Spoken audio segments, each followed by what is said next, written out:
Vampira, isang nilalang na kinatatakutan sa mga kwento at palabas dahil sa katangian nitong sumisipsip ng dugo ng tao.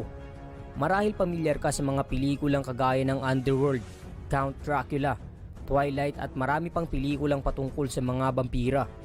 Sila ay mga nakamamanghang karakter na kinagigiliwan ng marami, lalo na ang palabas na Twilight.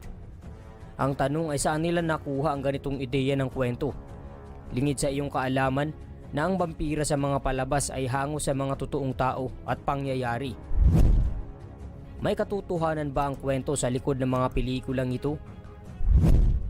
Mayroon ba talagang mga taong umiinom ng dugo ng tao?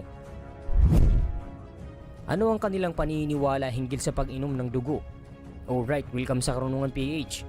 Kung isa ka sa mga mahilig manood o makinig sa mga kwento patungkol sa mga vampira, ay panuorin mo ang videong ito upang magkaroon ka ng kaalaman sa mga taong totoong umiinom